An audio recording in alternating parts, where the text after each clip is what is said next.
أكبر الله أكبر لا إله إلا الله والله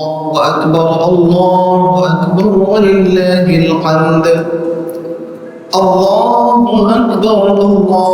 أكبر لا إله إلا الله والله أكبر ولله الحمد الله أكبر لا إله إلا الله والله أكبر ولله الحمد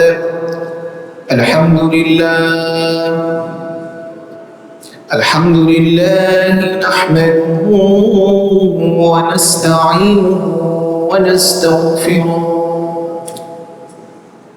ونؤمن به ونتوكل عليه ونعوذ بالله من شرور أنفسنا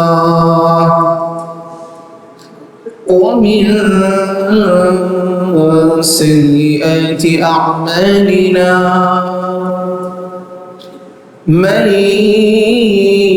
يهده الله فلا مضل له ومن يضلل فلا هادي له أما بعد فقد قال الله تبارك وتعالى في كلامه المجيد أعوذ بالله من الشيطان الرجيم بسم الله الرحمن الرحيم قل إن صلاتي ونسكي ومحياي ومماتي لله رب العالمين وقال تعالى في آية أخرى لن ينال الله لحومها ولا دماؤها ولكن يناله التقوى منكم كذلك سخرها لكم لتكبروا الله على ما هداكم وبشر المحسنين صدق الله العظيم وقال رسول الله صلى الله عليه وسلم من كان له ساعة ولم يضحي فلا يقربن مصلانا أو كما قال النبي عليه الصلاة والسلام সকলে দরুদ মুহাম্মদের সাথে আল্লাহুম্মা সাল্লি আলা মুহাম্মাদিন ওয়া আলা আলি মুহাম্মাদ কামা সাল্লাইতা আলা ইব্রাহিম ওয়া আলা আলি ইব্রাহিম ইন্নাকা হামিদুম মাজিদ اللهم بارك على محمد وعلى آل محمد كما باركت على إبراهيم وعلى آل إبراهيم إنك حميد مجيد রব্বে তাবারাকা ওয়া তাআলার কাছে লাখো কোটি শুকর সুজুদ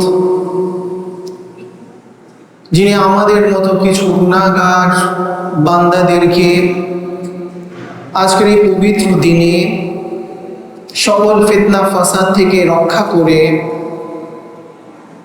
হাজার হাজার মানুষের মধ্য থেকে নির্বাচন করে পবিত্র ঈদ উল আযহার এই মুবারক মুহূর্তে মসজিদে উপস্থিত হয়ে রবের জন্য শুকরিয়া আদায় করে সালাত আদায় করে দোয়া করে ক্ষমা করে আল্লাহর পক্ষ থেকে ক্ষমা নিয়ে কোরবানি করার মতো দিন আমাদেরকে আল্লাহ উপস্থিত করেছেন, সুযোগ করে দিয়েছেন। সকলেই হৃদয় থেকে বলি আলহামদুলিল্লাহ। আমরা গতকাল ফজর থেকেই তাকবীর শুরু করেছি।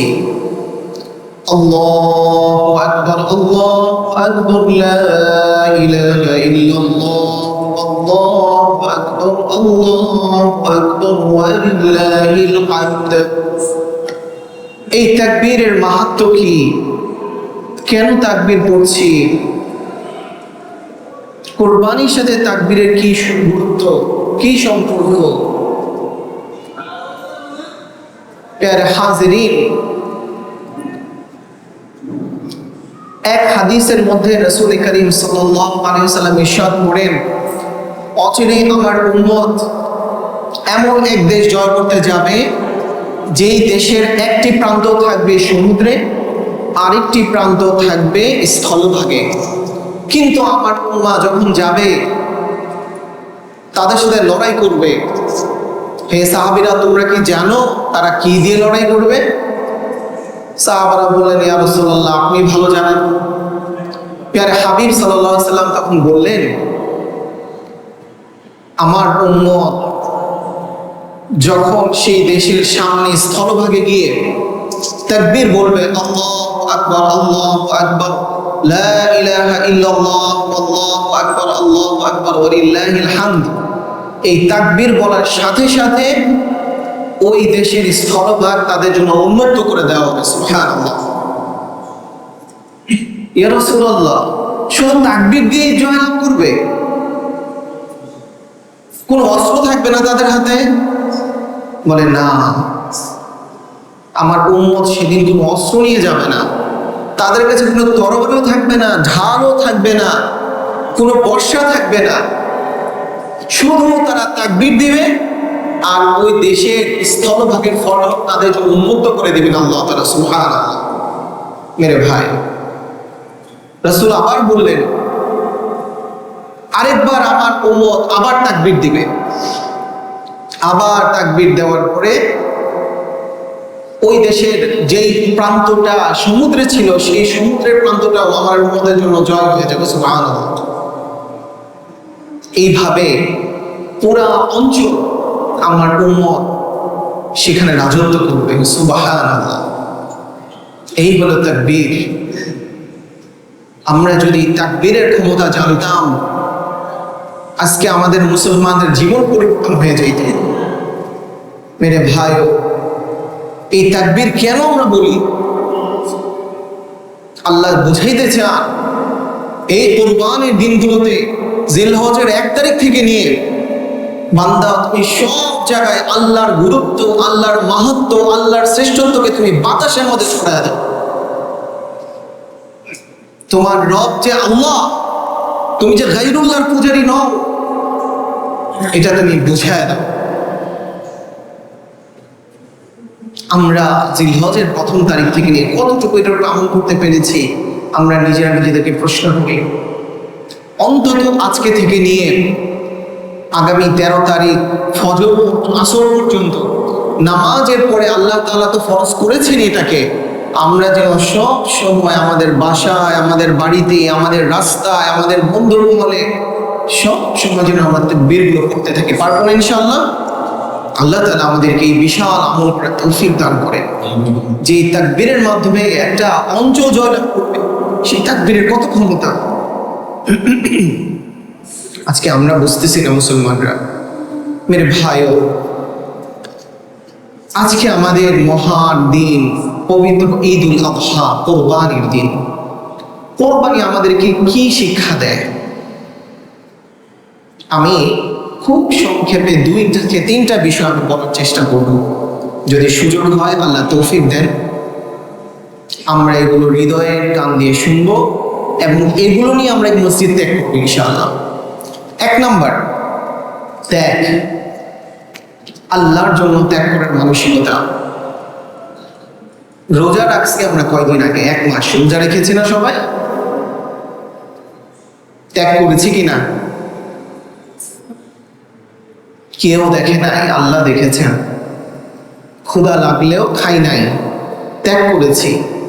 হালাল জিনিস ওগুলো ত্যাগ করেছি, শুধু আল্লাহর দিকে তাকিয়ে যে আল্লাহ আপনি বলেছেন। এই ত্যাগ রোজা দিয়ে শুরু হয়েছে, তোমার বুঝে আসুক বা না আসুক। এরপরে তোমাকে পাঠাইলাম আল্লাহর ঘরে তওয়াফ করতে, হজে সফরে। কি সব আমল করা, পাথর মারা, কালো একটা ঘরে চারপাশ দিয়ে ঘোরা, এক পাহাড় থেকে আরেক পাহাড়ে দৌড়াদৌড়ি করা, এটা কোন ধরনের কাজ?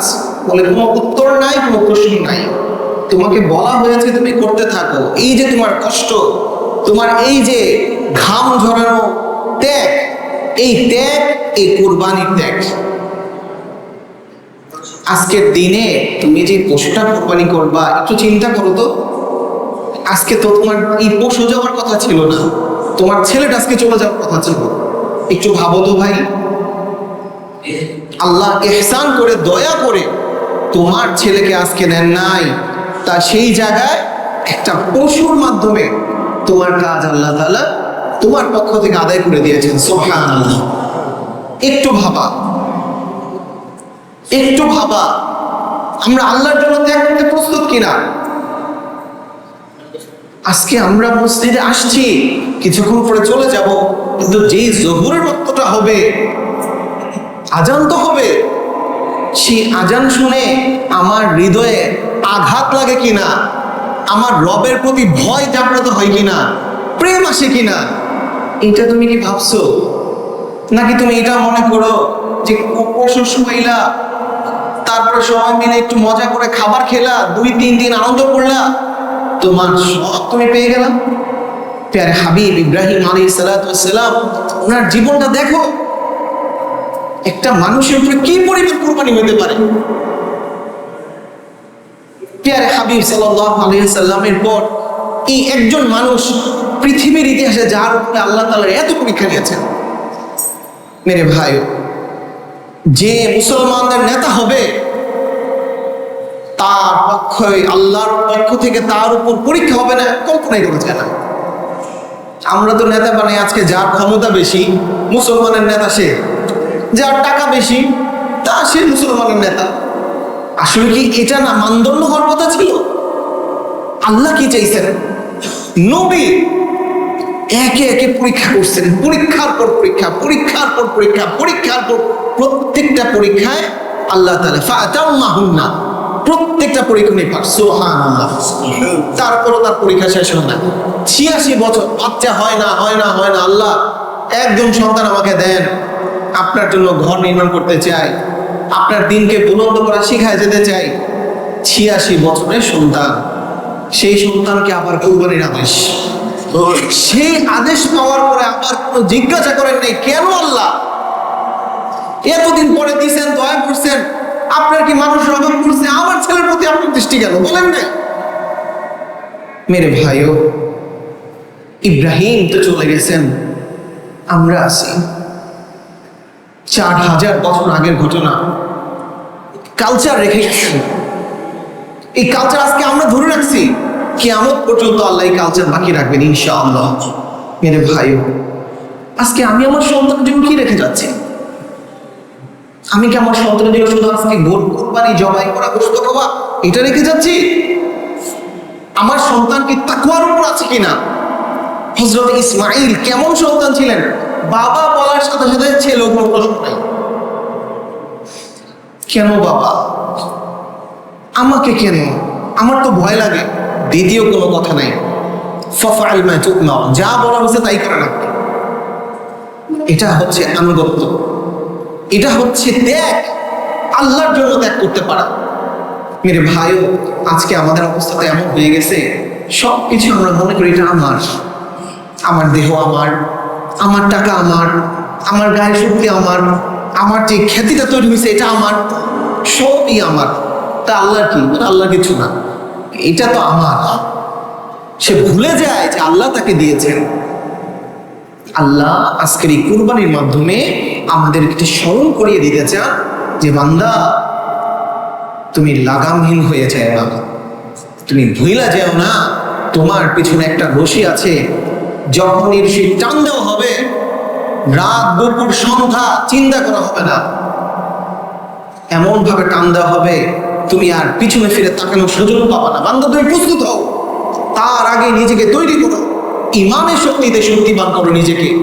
যদি করতে পারো, আমি তোমার জন্য দুনিয়াতেও আছি, মৃত্যুর পরেও কবর, হাসর, মিজান, আখিরাত পর্যন্ত আমি তোমার সাথে থাকবো। সুবহানাল্লাহ। মেরে ভাই, আমরা কোথায় আছি? এই ত্যাগ করার মানসিকতা আমরা যেন আজকে থেকে গ্রহণ করি, ওয়াদা করি এবং নেই। মনে রাখতে হবে, মুসলমান সবার মতো না, মুসলমান ভিন্ন জাতি। ব্রিটিশরা যখন চলে যায় তখন তারা প্রায় বলতো যে এই উপমহাদেশে আমরা দুইটা জাতি পাইছি, একটা হিন্দু, একটা মুসলমান। হিন্দুদেরকে তো মানানো যায় কোনোভাবে কথা শুনে, কিন্তু মুসলমান এরা খুব ঘাউড়া টাইপের জাতি। বলে কেন? বলে এরা খালি বিদ্রোহ করে, কিছু বললেই খালি এরা বিদ্রোহ করে। মুসলমান বিদ্রোহ করে কখন? যখন তার কালিমার উপরে কথা আসে তখন, যখন তার ঈমানকে ছিনিয়ে নেওয়ার চেষ্টা করা তখন। এই সময় যে মুসলমান চুপ থাকে, বুঝতে হবে তার শুধু নামটা মুসলমানের আছে, তার কোনো কিছুই মুসলমানিত্বের নেই। মেরে ভাই, এই জাগ্রত, এই চেতনা সর্বদা আমার ভিতরে রাখা, এটার নাম কুরবানি, ত্যাগ। তুমি তোমার রবের জন্য কি করলা? আজকে যে তোমার সন্তান যাইতো, আল্লাহ যে দয়া করে তোমাকে এটা পশুটা দিল, আবার আল্লাহ তাআলা পশু গোশত খাওয়া হারাম করতে পারতেন, সেই পশু গোশত খাওয়ার সুযোগ তোমাকে দিছেন। এই চিন্তা, লাআল্লাকুম তাশকুরুন, এই কৃতজ্ঞতা বোধ তোমার আছে কিনা? মানুষের নিয়ত কি? যখন কেউ কারো কাছে কৃতজ্ঞ থাকে, তার কাছে মাথা নত করে। আপনার বিপদে যদি আমি আপনাকে 1 লাখ টাকা দিয়ে সাহায্য করি, আপনি কি আমার সামনে মাথা তুলে কথা বলবেন, না নরম হয়ে কথা বলবেন? কিভাবে কথা বলবেন? অবশ্যই নরম হয়ে কথা বলবেন। আমার জমিনে চলার সময় রবের প্রতি আমার অনুভূতি কি, এটা অনুভব করানো, নতুন করে বোঝানোর নাম হলো কুরবানি। আল্লাহ তাআলা আমাদেরকে এই বিষয়টা বোঝার তৌফিক দান করে।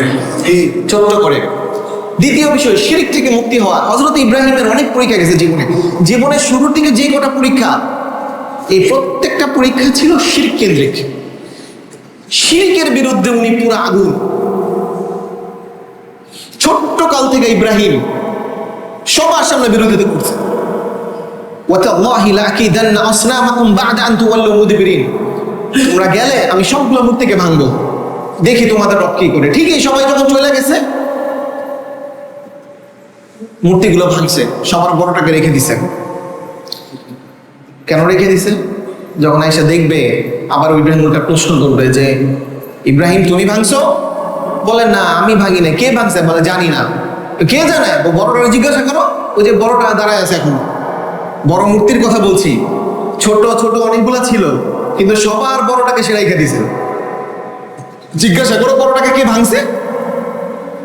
পুরা জাতি তার বিপক্ষে, উনি ঠিকই তাওহীদের পক্ষে ছিলেন। এই হচ্ছে আমাদের তাওহীদ, শিরক থেকে মুক্ত জীবন।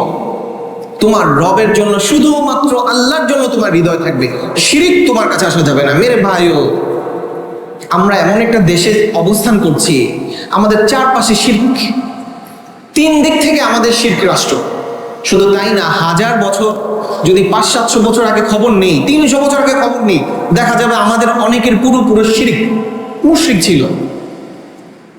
আজকে এই কথাটা বলা খুব জরুরি, জন্য আমরা যেন শিরক আর ঈমানকে গুলায় না ফেলি। এটা হযরত ইব্রাহিমের শিক্ষা, মাথায় রাখতে হবে। এটা শিরকের ব্যাপারে কোনো আপোষ নাই। যেমন ভাবে আমাদের পিতা শিরকের ব্যাপারে কোনো আপোষ করেন নাই। আপোষ করবো আমরা ভাই? শিরকের ব্যাপারে কোনো আপোষ করবো আমরা? কখনোই না। সবাই বলি ইনশাআল্লাহ করবো না, বলি সবাই আল্লাহকে দেখাই, আল্লাহকে শোনাই।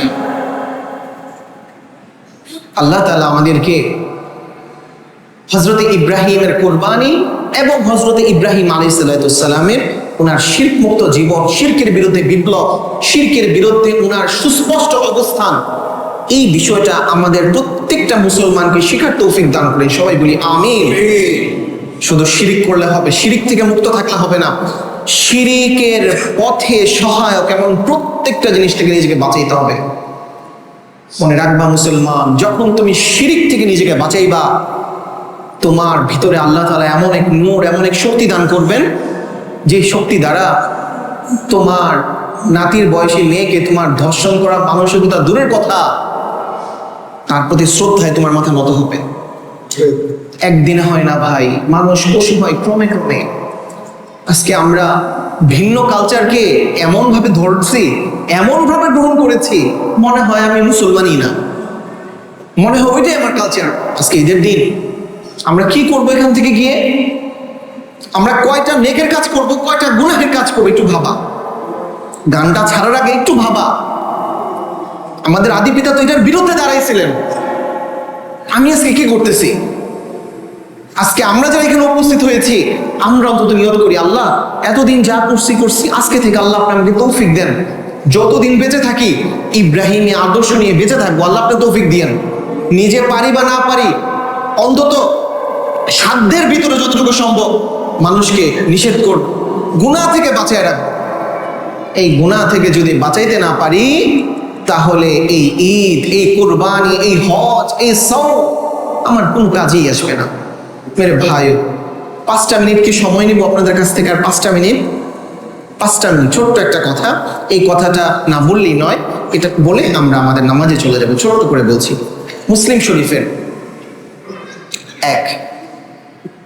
আচ্ছা সংক্ষেপে বলি। রাসূল করিম সাল্লাল্লাহু আলাইহি সাল্লাম বর্ণনা করেন, মুসলিম শরীফের মধ্যে এক ব্যক্তি মরুভূমি পার হচ্ছে, রাস্তায় মরুভূমির মাঝখানে হঠাৎ করে মেঘ, আকাশ পুরো কালো হয়ে গেল। আকাশের মাঝে তিনি আওয়াজ শুনতে পেলেন, হে মেঘ, অমুকের ব্যক্তির বাগানে তুমি বর্ষিত হও, তার বাগানটাকে তুমি ভিজিয়ে দাও। সুবহানাল্লাহ। ওই লোক শুনে অবাক হয়ে গেল, কোন ব্যক্তি যার জন্য আসমানে আওয়াজ হয়?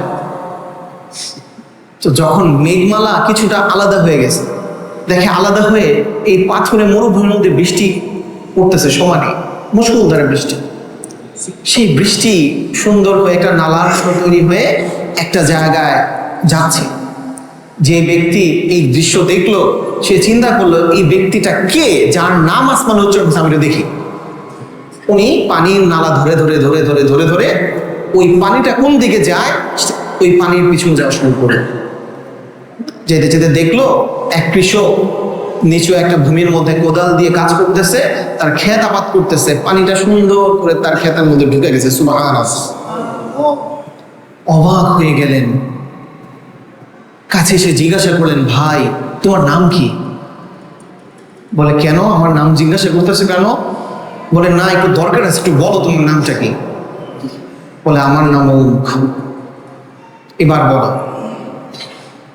বলে যে, ভাই বিশ্বাস করবা কিনা জানি না, আমি কিছুক্ষণ আগে অমুক জায়গায় ছিলাম, আসমান থেকে একটা আওয়াজ পেলাম, তোমার নাম উচ্চারণ করে বলা হইল, অমুকের বাগানে হে বৃষ্টি তুমি বর্ষিত হয়ে বাগানকে সিঞ্চন করে দাও। সুবহানাল্লাহ। তুমি কি আমল করো একটু বলো তো আমাকে, আমার জানতে হবে, যার কারণে আসমানে তোমার জন্য আওয়াজ হয়, তোমার জন্য বৃষ্টি নামে তোমার খেতে। বলে, ভাই আমি তো তেমন কোনো আমল করি না, বাকি একটা কাজ করি সবসময়। এই জিনিসটা আপনাদেরকে বুঝিয়ে আমি শেষ করে দেব, শুনবো তো ইনশাল্লাহ মনোযোগ দিয়ে, ছোট্ট 2 মিনিট। আর বলে, আমার তেমন আমল নাই, তবে আমি একটা কাজ সবসময় করব। কি করো? বলে, এই যে আমার ক্ষেতটা দেখতেছো? বলে, হ্যাঁ।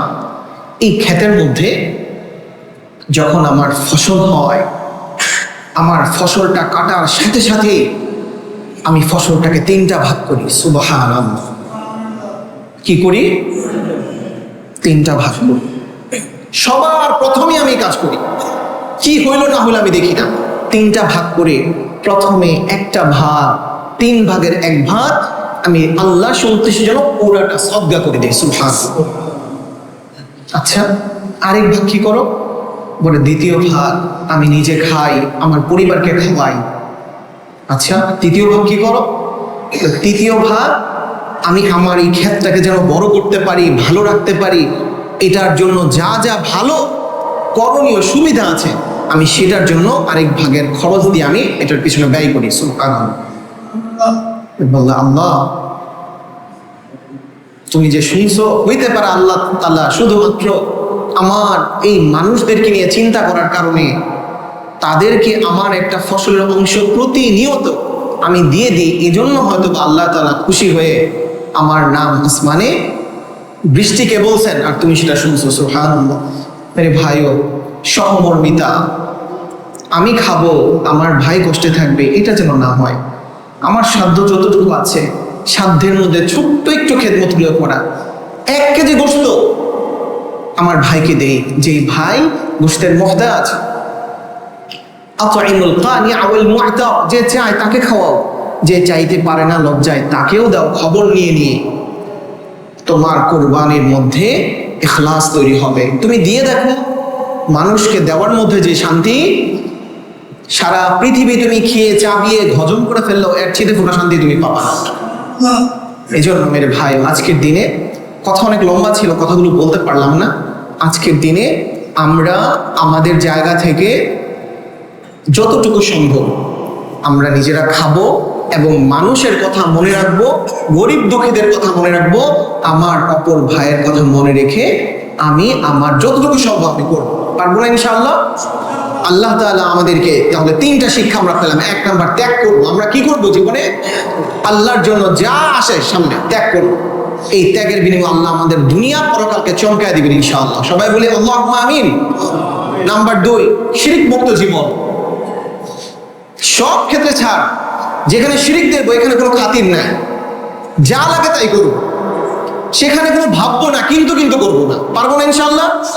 আল্লাহ তাআলা তৌফিক দান করুন। নাম্বার 3, আমি যদি ভালো থাকতে চাই, আমি যদি চাই আমার হৃদয়টা হায়াওয়ান না হোক, পশু না হোক, তাহলে আমি যেন অপর ভাইকে ভিতরে লালন করি।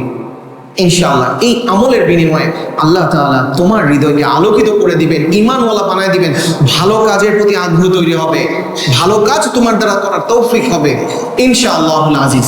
এই 3টা কাজ করতে পারবো তো ইনশাআল্লাহ? আমরা ছোট্ট যে কয়টা কথা বললাম, এই প্রত্যেকটা কথার উপর আল্লাহ আমাদের সবাইকে আমল করার তৌফিক দান করুন। সবাই বলি আমিন। সম্মানিত মুসল্লিয়ানে কেরাম, মুসল্লি যে কজন আসছেন, আমরা এখনই নামাজে দাঁড়িয়ে যাব। ছোট্ট করে নামাজের নিয়মটা বলে দেওয়া। অতিরিক্ত 6টা তাকবীর 2 রাকাতের মধ্যে। প্রথম রাকাতেই ইমাম সাহেব আল্লাহু আকবার বলে হাত বাঁধবেন, সানা পড়বে। সানা পড়ার পরে অতিরিক্ত 3টা তাকবীর দিবেন। আল্লাহু আকবার, হাত ছেড়ে দিবেন। দ্বিতীয়বার আল্লাহু আকবার, হাত ছেড়ে দিবেন। তৃতীয়বার আল্লাহু আকবার বলে হাত বাঁধবেন। ইমাম সাহেব ফাতিহা পড়বেন, কিরাত পাঠ করবেন, রুকু করবেন, সিজদা করবেন, রুকু সিজদা থেকে উঠবেন। ওঠার পরে উনি যথারীতি আবার সূরা কেরাত করবেন দ্বিতীয় রাকাতে। রুকুতে যাওয়ার ঠিক আগে সূরা কেরাত শেষ হওয়ার পরে আবার ইমাম সাহেব অতিরিক্ত 3টা তাকবীর বলবেন। আল্লাহু আকবার, হাত ছেড়ে দিবেন, আবার বলবেন আল্লাহু আকবার, হাত ছেড়ে দিবেন, আবার বলবেন আল্লাহু আকবার, হাত ছেড়ে দিবেন। চতুর্থ তাকবীরে আর হাত উঠানোর দরকার নেই, আল্লাহু আকবার বলে সরাসরি রুকুতে চলে যাবেন। বুঝাতে পারলাম? সবাই বুঝতে পারছি ইনশাআল্লাহ? আল্লাহ তাআলা আমাদেরকে যথাযথভাবে ঈদের সালাত আদায় করে যথাযথভাবে এক আল্লাহকে রাজি খুশি করার জন্য আল্লাহর ইহসান, আল্লাহর কৃতজ্ঞতা হৃদয়ে ধারণ করে লালন করে আমাদেরকে প্রত্যেকের পশুগুলো আল্লাহর রাহে কুরবানি করার তৌফিক দান করেন। সবাই বলি আমিন। আমরা এখন তাহলে নামাজে দাঁড়িয়ে যাব। নামাজের পর যথারীতি সংক্ষিপ্ত খুতবা হবে, সংক্ষিপ্ত মোনাজাত হবে, তারপর আমরা আমাদের আমলে চলে যাবো ইনশাআল্লাহ।